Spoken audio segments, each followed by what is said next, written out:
Team, stand by for your situation, mission, and scenario.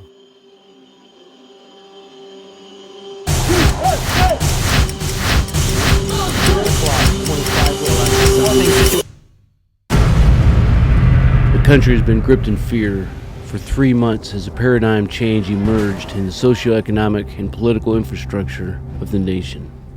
Pushed to the brink of collapse by a rise in two violent groups formed by political ideologies, each opposing each other. Texas and the federal government over how to handle the Enigma Syndicate has targeted industrial, transportation, financial, and electrical substations, while the Anchor Group has been staging counter-operations against the syndicate.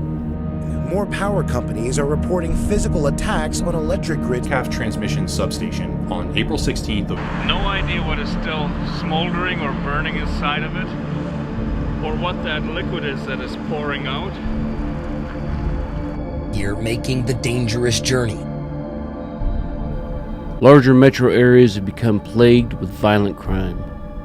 Riots and a surge in homelessness as local, state, federal agencies, as well as the U.S. military attempt to regain control. But to date, they have been unsuccessful. Most notably, a high crime area. As a result, a severe lack of support is provided to citizens in need or under duress. With an armed black militia. Small bands of raiders and lone operators have begun departing the inner cities into the rural areas in search of food, fuel, and housing. Local groups that recruit and communicate through social media. They feed the body. I come here as often as I can. The common citizen has borne the brunt of the attack as they face a nationwide shortage of food, combined with power outages that have resulted in millions of families scrambling to feed themselves and their children. Located in the foothills, you are prepared to conduct a dismounted patrol to secure your property. The terrain includes multiple spurs and draws, creeks, and a mixture of soft and hardwoods. So we have our situation, we have our mission, and now I'm going to give you a scenario. I'm looking forward to hearing your thoughts as far as how you would react to it. I'm going to pull this from the SHTF field manual. It's available on Amazon. I'll leave a link down in the description below if you want. And the back end is filled with a ton of thoughts for immediate action drills, and none of them tell the reader exactly what to do because there are so many variables, right? So I just kind of, in this scenario, gave you some of those variables to chew and think on with the situation and the mission. So we'll run through or talk about two specific scenarios while you are out on this patrol. And we'll jib-jab about it here, and again, I'm looking forward to seeing your comments down below. Visual contact by UAS, right? Unmanned aerial systems is something that a lot of dudes are scared about or nervous about with their capabilities or whatever. But let's dive into this. The excrement has hit the fan in the oscillating device, and you are at your site and you observe an unmanned aerial system fly over your area. What are your actions? Will you remain concealed and observe the activity? Will you attempt to destroy the system? What actions will you take, if any, to increase the threat awareness and security for your location? Okay, so here we have, we're on our patrol, and there's a drone that flies overhead. So if I can see it and if I can hear it, that means one thing huge, right? It is not a military drone that's flying so low like most civilian drones need to, at least for the sensors that they have on them, right? Well, like with my Skydio, with an Autel, with so many other like $10,000 drones and below, you need to fly fairly low in order to get any kind of actual quality in your video systems. But if something is flying way up there, like if that belongs to the big boy north of Richmond, then we got some problems, but you're not going to hear it, right? You're not going to hear those things. So you have a drone that's flying less than 1,000 feet above you, and you can hear it. If it's 1,000 feet, you probably can't see it.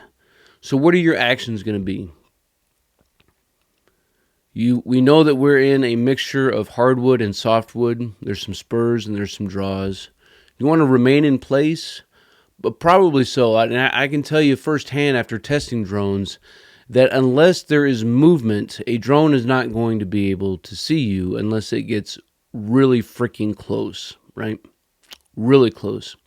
Even using thermal sensors, like if there is a tree between you and the drone, then it's not going to see you, right? Thermal sensors aren't magic. They can't see through vegetation, and they can't penetrate through the terrain like we sometimes think that they can in spy movies and books and crap. To the point, though, of, if there's a drone up here and I have a tree, I can literally peek around the tree and back, and it's not going to see that movement. Thermal or otherwise, it's not going to be able to detect it. And B, you don't know if that camera sensor is facing towards you or not. But certainly, halting in place would probably be the first thing as you consider what is going to be your follow-on action. Do you want to try to shoot it down? Right? Maybe you have a long rifle and you can see it, and maybe it's stationary, 1,000 feet up. You're not going to hit it. But maybe it is lower. Do you want to try to shoot it, which would in turn reveal that there is somebody there, right? They may not know exactly who or what. Maybe they can see other buildings, maybe they can't. We'll assume that they can't since you're off in this wooded environment. Do you want to try to target that drone or not? Let me know down in the comments below. Next one up for this time is visual contact, right? While in a rural environment, during the time of crisis in the world, you spot an armed individual 500 meters away who has not detected your presence. Do you engage with deadly force or simply observe and remain concealed? What would the consequences be of engaging? Would your actions change if instead of a single individual, it was a group of 12 or more conducting a patrol? How might you egress to a hide site if required? How can you communicate with others for assistance or support? Would your actions change if you were on a patrol with half a dozen and you observed an individual? So even in this, there's a few variables that we'll chew the fat on here. So first one, you're on your patrol, securing your property, and you observe a single individual who's moving out at 500 meters. What do you do? So the first thing I think that we would all agree on is try to observe this individual and see what they're doing. At 500 yards or 500 meters, without a really good scope, you're probably not going to be able to discern very much. 500 meters, it could be a neighbor who's also conducting a patrol. It could be one of those lone raiders who, by the way, are probably only trying to feed their families, and that doesn't give anybody a right to trespass on property. But there are a lot of good dudes out there who, if pushed to care for their family or not, including you and I, we're probably going to do some things that otherwise we may not do, if that makes sense. So 500 meters, you're going to take the shot or you're going to observe? It's question number one. If you say that you're going to take the shot, how sure of that shot can you be? At 500 yards, I can tell you, with an M16 A2 service rifle using iron sights, if I can properly understand the wind between myself and the target, I can hit a man-sized target. Right? Using iron sights, I can't promise you I'm going to hit center mass, but I can assure you that I will hit a man-sized target. With this dude up here, I'm not even going to think about taking the shot. Like, you need to be realistic with the platforms that you have, and go out and train under different scenarios, shooting at an incline and a decline, as well as on flat terrain. Like, everything changes with each variable that we introduce. Let's assume we observe and we see this individual, moving away, right? Problem solved. We take down all of our 5 W's and we can bring it back and communicate. Going further into what was listed in the scenario, like, how are you going to communicate with others? And this is probably an area of preparedness and self-reliance that we don't talk a lot about. There's certainly some really good channels out there talking about communications, but I don't think it's something that we execute enough of. How are we going to communicate in times of need?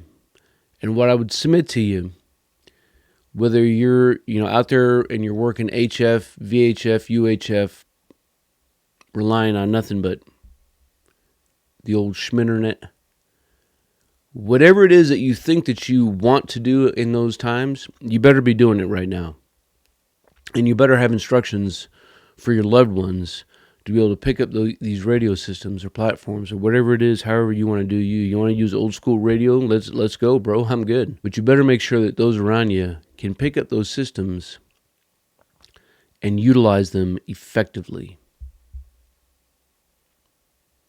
Let's say that group was 200 meters, and it's obvious that individual's 200 meters now.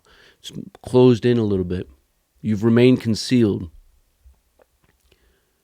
You're going to take a shot. It's obvious now that they're wearing body armor. They have a long rifle. Seems to be alone. And you don't recognize them. What are you going to do? Are you going to wait for them to approach all the way and attempt to control the situation audibly using your vocal commands and your outside voice? Remember what the situation is. How do we respond? And what's the then what after that? Let's say it was a group of 2 or more. And, things change, right? With one person you who's nefarious and attempting to use deadly force, you could drop them, right? But what about if there's 2 or more? By the time that you drop one, the other person is going to seek cover and return fire. What are your actions then? If they still hadn't noticed your presence, and maybe they weren't moving directly towards you, but maybe they were moving parallel to your position, was it worth the risk of taking one and engaging in a gunfight with another, which may or may not result in injury to yourself or death, right? Obviously, if there's half a dozen or whatever, like, you're not gonna, you don't stand a chance. You better have figured out how to break contact well before that. But let's say, as in the scenario, you have a fire team or a squad who's moving out on patrol. You encounter 3. What's your actions? What's your response? How are you going to deal with the situation? Are you going to wait for an individual to attempt to use deadly force? Or are you going to engage with it prior to that? Think about the second and third order of effect of every decision that you make, because there's consequences, good and bad, with any decision, right? If you say, I'm not going to take the shot, I'm going to let them continue, there's a bunch of I didn't know that afterwards. You didn't know that they were heading to your neighbor's house and that they were going to loot, rape, and pillage everything that was there a quarter mile down the road. And you could have prevented it. You didn't know that. If you decide to engage and you eliminate the threat, what you didn't know was that they were in contact with a supporting unit to them, and all of a sudden they send 25 guys to support their team who's now been defeated, and now they're hunting you. Or maybe there is, still some resemblance of law and order, although they may not be supporting you. They want to crack down on violence, and word gets back to them. Now you end up in jail, and you are completely unable to support and protect and defend your family. All kinds of considerations with each and every single decision that we make. And we do ourselves a disservice to tell us and to tell ourselves that it's just this easy, right? The answer is just right here. Just do X or Y. That's what I do. Think about all the variables and all the second, third order of effects. Team, I hope you enjoyed this video.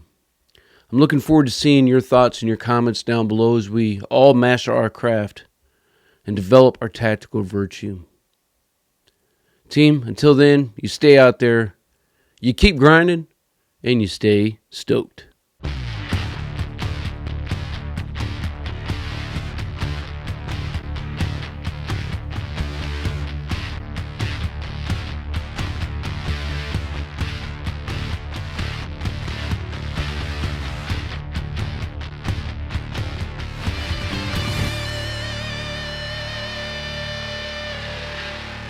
Team, if you want to master your craft and develop your tactical virtue, make sure you subscribe to the channel and click that notification bell so that you can stay up to date on future content. Consider becoming a channel member. It's going to give you exclusive access to content not available to anybody else. I appreciate you guys. Until then, you stay out there, you keep grinding, and you stay stoked.